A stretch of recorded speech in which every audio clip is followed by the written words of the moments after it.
UP के deputy CM Keshav Prasad Maurya गुरुवार यानी 4 दिसंबर को प्रयागराज पहुंचे। बिहार चुनाव के बाद केशव का यह पहला दौरा था। केशव से मिलने प्रयागराज के तमाम नेता पहुंचे। इनमें सपा से निष्कासित विधायक पूजा पाल भी थी। पूजा पाल ने केशव के पैर छुए और आशीर्वाद लिया। मुलाकात के बाद पूजा पाल ने कहा कि सीएम योगी आदित्यनाथ और डिप्टी सीएम केशव प्रसाद मौर्य मेरे लिए अभिभावक के समान है। मुझे दोनों नेताओं से परिवार जैसा स्नेह और सहयोग मिलता रहा है। पूजा पाल ने पति की हत्या का जिक्र करते हुए कहा कि मेरे पति तत्कालीन बसपा विधायक राजू पाल की हत्या के 18 साल बाद योगी सरकार ने मुझे न्याय दिलाया। यही वजह रही कि मैंने राज्यसभा चुनाव में सपा की लाइन से हटकर क्रॉस वोटिंग की थी। यह मेरा भाजपा सरकार के प्रति आभार था। पूजा पाल ने स्पष्ट किया कि सपा में रहते हुए भी वह भाजपा नेताओं के संपर्क में थी और कई कार्यक्रमों में शामिल होती रही हैं। बिहार विधानसभा चुनाव में भी उन्होंने बीजेपी उम्मीदवार के पक्ष में प्रचार किया था। हालांकि उन्होंने इस मुलाकात को सिर्फ शिष्टाचार भेंट बताया। राजनीतिक हलकों में चर्चा है कि पूजा पाल अपनी पुरानी सीट प्रयागराज की शहर पश्चिमी से 2027 में विधानसभा चुनाव लड़ सकती है। इस सवाल के जवाब में पूजा पाल ने कहा कि सीट का चयन पार्टी के वरिष्ठ नेताओं की सलाह पर निर्भर करेगा।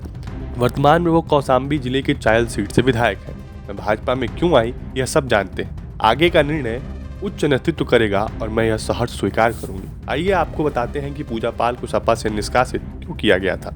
बात 14 अगस्त की है। विधानसभा का सत्र चल रहा था और आखिरी दिन विधायक पूजा पाल बोलने के लिए खड़ी हुई। उन्होंने कहा कि मैंने अपना पति खोया है। सब जानते हैं कि मेरे पति की हत्या कैसे और किसने की। मैं मुख्यमंत्री को धन्यवाद देती हूँ जिन्होंने मुझे न्याय दिलाया। मेरी बात तब सुनी जब किसी ने नहीं सुना।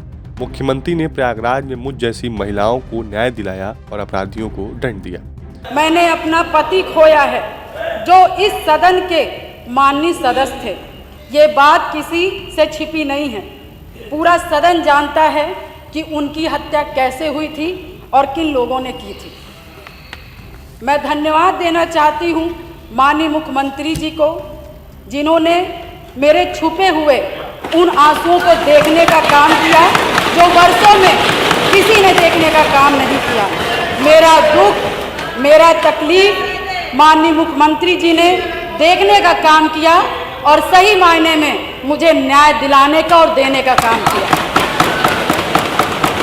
माननीय अधिष्ठाता महोदय जी, मुझ जैसे पता नहीं कितने प्रयागराज में पीड़ित परिवार को माननीय मुख्यमंत्री जी ने ऐसे अपराधियों को दंड दे करके उनको न्याय दिलाने का काम किया है। और कल शायद मेरी प्रयागराज की जनता मुझे सुनेगी तो वो लोग भी माननीय मुख्यमंत्री जी को धन्यवाद देने का काम करेंगे पुनः दोबारा।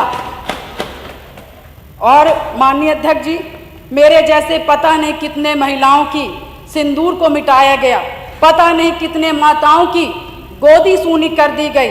मैं धन्यवाद देना चाहती हूँ ऐसे मुख्यमंत्री जी का जिन्होंने जीरो टॉलरेंस ला करके पॉलिसी को ला करके अपना करके अपराध और माफिया अतीक अहमद जैसे अपराधियों को मट्टी में मिलाने का काम किया। मुख्यमंत्री ने जीरो टॉलरेंस जैसी नीति लाकर अतीक अहमद जैसे अपराधियों को मिट्टी में मिलाया है। मैं उनके इस जीरो टॉलरेंस का समर्थन करती हूँ। मैंने तब आवाज़ उठाई जब मैंने देखा कि कोई भी अतीक अहमद जैसे अपराधियों के खिलाफ लड़ना नहीं चाहता। जब मैं इस लड़ाई से थकने लगी तब मुख्यमंत्री योगी आदित्यनाथ ने मुझे न्याय दिलाया। आज पूरा प्रदेश मुख्यमंत्री की ओर विश्वास से देख रहा है। सपा प्रमुख अखिलेश यादव ने भाषण खत्म होने के 8 घंटे बाद विधायक पूजा पाल को पार्टी से निष्कासित कर दिया। सपा ने कहा कि पूजा पाल ने लगातार पार्टी विरोधी गतिविधि की। चेतावनी देने के बावजूद उन्होंने इसे बंद नहीं किया। इससे पार्टी को नुकसान हुआ। उनका आचरण पार्टी हितों के खिलाफ है। इसी कारण उन्हें तत्काल प्रभाव से सपा से निष्कासित किया जाता है। साथ ही उन्हें पार्टी के सभी पदों से भी हटाया जाता है। अब वह न तो सपा के किसी कार्यक्रम में शामिल होंगी और न ही उन्हें इसके लिए आमंत्रित किया जाएगा। पूजा पाल प्रयागराज के कटघर मोहल्ले में रहती थी। 16 जनवरी 2005 को पूजा की शादी धूमनगंज के उमरपुर नीवा के रहने वाले राजू पाल से हुई थी। राजू पाल उस समय इलाहाबाद के शहर पश्चिमी सीट से बसपा के विधायक थे और पूजा की शादी के महज 9 दिन बाद ही राजू पाल की गोलियों से भूनकर हत्या कर दी गई थी। इसमें माफिया अतीक अहमद और उसके भाई अशरफ का नाम आया था। पति की हत्या के बाद पूजा पाल डरी नहीं। वह हत्यारों को सजा दिलाने के लिए लड़ाई लड़ती रही। पूजा पाल साल 2007 में प्रयागराज पश्चिम से बसपा के टिकट पर चुनाव लड़ी और जीत। इसके बाद 2012 में इसी सीट से माफिया अतीक अहमद को चुनाव हराया और 2017 में बसपा के टिकट पर तीसरी बार चुनाव लड़ी और हार गई। इसके बाद 2022 में सपा के टिकट पर कौशाम्बी की चायल सीट से चुनाव लड़ी और विधायक बनी। फिलहाल पूजा पाल चायल से विधायक है और उन्हें सपा ने पार्टी से निष्कासित कर दिया है। फिलहाल के लिए इतना ही। अगर आपको हमारा वीडियो पसंद आया हो तो हमें कमेंट करके जरूर बताएं। यूपी से रिलेटेड हर छोटी बड़ी खबर के लिए देखते रहिए विजन यूपी।